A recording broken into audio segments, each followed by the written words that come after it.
Try to remember the very first moment of your life, not a story someone told you, an actual moment, something you saw, heard, or felt, from the very beginning. You can't, and neither can anyone else on Earth. Nearly 8 billion people walking around right now, and not a single one of them can recall the day they arrived. You took your first breath, you opened your eyes for the first time, you heard your mother's voice from the outside for the very first time in your existence. And your brain, the most complex object in the known universe, recorded none of it. Or did it? Because here's where it gets strange. Babies are not blank. A newborn recognizes its mother's voice within hours. It prefers the language it heard in the womb over a foreign one. It can distinguish its mother's smell from every other person in a room. The brain is clearly recording. It's clearly learning. Somewhere inside that tiny skull, information is being absorbed at a rate that no adult brain could ever match. So the memories were made.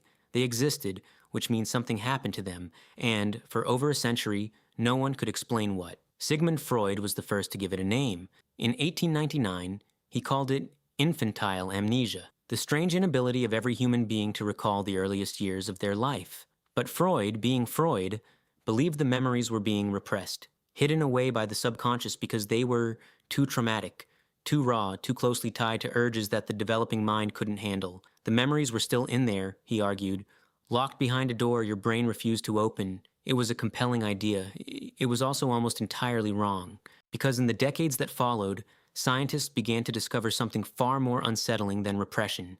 The memories weren't being hidden. They were being destroyed, deliberately, by the very organ that created them.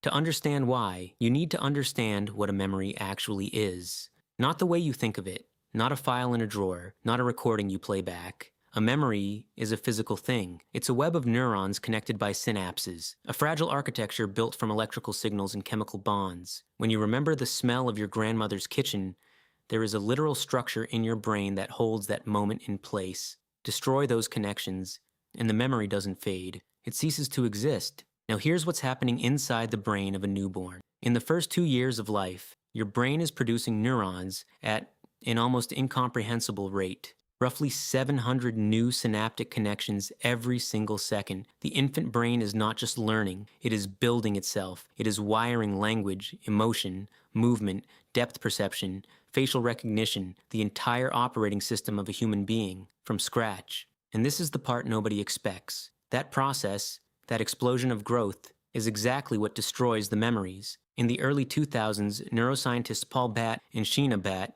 along with researchers at the Hospital for Sick Children in Toronto, began studying neurogenesis in mice. They found that the rapid formation of new neurons in the hippocampus, the region responsible for storing memories, was literally overwriting old connections. New cells were pushing into existing circuits, disrupting the synaptic patterns that held early memories together. The brain wasn't malfunctioning, it was prioritizing. It was choosing growth over remembering. Think of it like this. Imagine building a city while simultaneously trying to preserve every photograph ever taken of the construction site. At some point, the cranes knock over the photo albums. Not because the photos don't matter, but because the city matters more. Your brain chose to become you, and the cost was forgetting how it happened. But that's not the whole story. Because the question isn't just why you lost those memories, it's why you can't form lasting ones in the first place during those years. And the answer has to do with something you use every single day without realizing it. A skill so fundamental to being human that without it, memory, as you know it, simply cannot exist. Language. Before you had words, you had no way to organize experience. Think about how you remember things now. You don't store raw footage, you store narratives. I was 5 years old, and we went to the beach and the water was cold. That's not a pure memory. It's a story. Your brain converted a chaotic flood of sensory information into a sequence, with a beginning, a middle, and an emotional shape. And it did that using language. An infant doesn't have that tool. A baby sees light, feels warmth, hears sound, but cannot package those sensations into anything retrievable. The experiences happen, and without a framework to hold them, they dissolve. It's like trying to carry water in your hands. You feel it, but you cannot keep it. Psychologist Catherine Nelson spent years studying how children develop what she called autobiographical memory, the ability to place yourself inside a story about your own life. She found that this ability doesn't appear until around age 3.5, and it doesn't fully mature until 5 or 6. Before that, children can remember facts and skills, how to walk, how to stack blocks, what a dog looks like. but they cannot place themselves inside a moment and recall it as an experience that happened to them. And that distinction matters, because it reveals something profound about what memory really is. You don't remember your life. You remember the story of your life.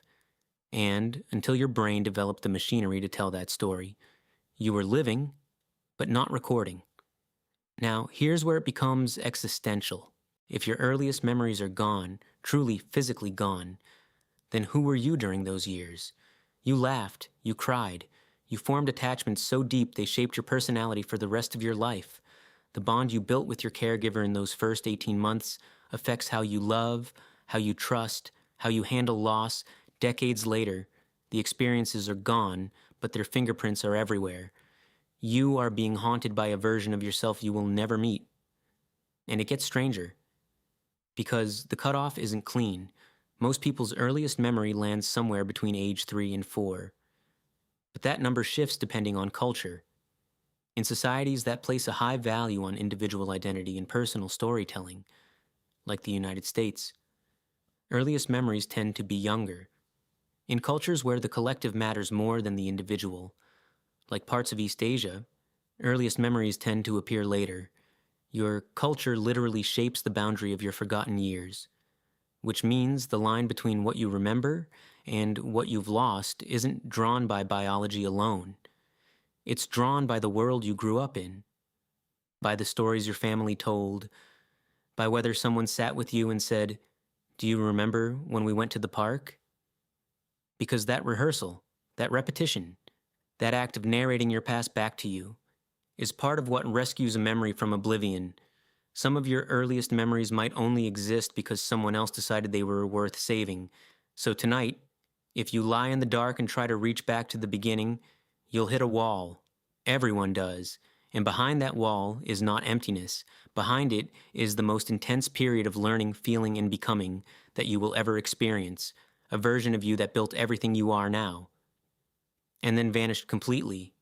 The strangest part isn't that you can't remember being born. The strangest part is that the person who lived through it, who opened their eyes for the first time, who had heard music and tasted air and reached for light, is someone you will spend your entire life never knowing. And in a way, you owe them everything.